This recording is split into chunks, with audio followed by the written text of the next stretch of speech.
નમસ્કાર. ચાલો આજે એક મજાની સફરમાં જોડાઈએ.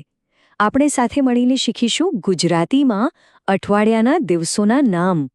તો શું બધા તૈયાર છે? ચાલો ત્યારે શરૂ કરીએ. સારું, તો આપણી આ સફરની શરૂઆત કરીએ એક સાવ સહેલા સવાલથી. કોઈ કહેશે કે એક અઠવાડિયામાં દિવસો કેટલા હોય? જરાક વિચારો તો. અરે વાહ, બિલકુલ સાચો જવાબ. 7, બરાબર. એક અઠવાડિયું એટલે 7 અલગ અલગ દિવસો. અને ખબર છે, દરેક દિવસનું પોતાનું એક નામ છે અને પોતાની એક મજા પણ છે.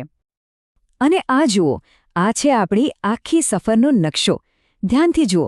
દરેક દિવસનો પોતાનો અલગ રંગ છે અને સાથે એક મજાનું પ્રાણી પણ છે, એનો દોસ્ત.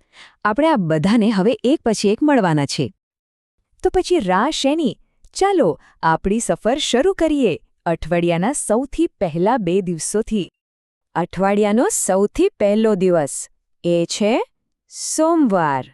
અને જુઓ તો, સોમવારનો દોસ્ત કોણ છે? હા, એક દેડકો. ચલો બધા સાથે બોલીએ, સોમવાર. બહુ સરસ. સોમવાર પછી તરત જ આવે છે મંગળવાર. અહીં આપણને કોણ મળ્યું? એક મજાનું રીંછ. ચાલો આ નામ પણ જોરથી બોલીએ, મંગળવાર. વાહ, ખૂબ સરસ. અરે વાહ, જોતા જોતામાં આપણે અઠવાડિયાની બરોબર વચ્ચોવચ પહોંચી ગયા.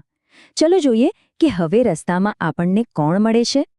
તો મંગળવાર પછી આવે છે બુધવાર.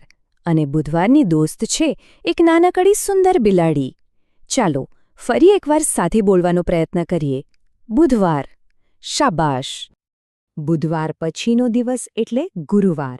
અને ગુરુવારે આપણને કોણ મળ્યું? એક ગાય. ચાલો એકદમ સાફ અવાજમાં બોલીએ, ગુરુવાર. અરે વાહ, બધા બહુ જ સરસ રીતે શીખી રહ્યા છે. બસ હવે તો આપણી મંઝિલ સાવ નજીક જ છે. આપણે અઠવાડિયાના અંત તરફ પહોંચી રહ્યા છીએ. ઉત્સાહ ઓછો ના થવો જોઈએ, હો. ગુરુવાર પછી વારો આવે છે શુક્રવારનો. શુક્રવારનો સાથી તો જુઓ કેટલો મજાનો છે, એક રમતિયાળ પેંગ્વિન. ચાલો બોલવાનો પ્રયત્ન કરીએ, શુક્રવાર. એકદમ બરાબર. અને હવે આવ્યો શનિવાર, એટલે કે વીકેન્ડની શરૂઆત. શનિવારનો દોસ્ત તો જુઓ કેટલો હોશિયાર છે, એક શિયાળ. ચાલો સાથે બોલીએ, શનિવાર. બહુ જ સરસ. અને હવે આલી રહ્યો છે અઠવાડિયાનો છેલ્લો દિવસ. અને હા, મોટા ભાગના લોકોનો સૌથી ગમતો દિવસ. કારણ કે એ હોય છે રજાનો દિવસ. આપણો 7મો અને છેલ્લો દિવસ છે રવિવાર. અને અહીં તો જુઓ, એક મજાનું સસલું કૂદાકૂદ કરે છે. રવિવાર એટલે રજા, એટલે કે રમવાનો અને મજા કરવાનો દિવસ. ચાલો છેલ્લી વાર બધા સાથે મળીને બોલીએ, રવિવાર. ઉત્તમ. તો લો, આપણે અઠવાડિયાના 7 દિવસોના નામ શીખી લીધા. શું વાત છે! હવે સમય છે આખી સફરને ફટાફટ યાદ કરી લેવાનો. ચાલો બધા દિવસોના નામ ફરીથી એક સાથે બોલીએ. ચાલો શરૂ કરીએ. મારે પાછળ પાછળ બોલજો, હો કે.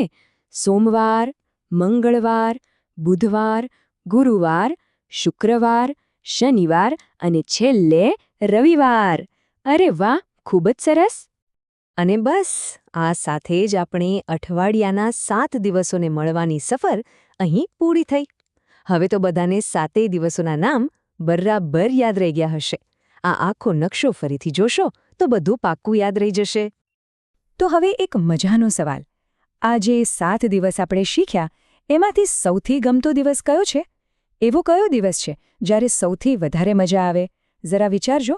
અને હા, આ નવા શીખેલા શબ્દો મિત્રો સાથે વહેંચવાનું ભૂલતા નહીં. ચાલો ત્યારે ફરી મળીશું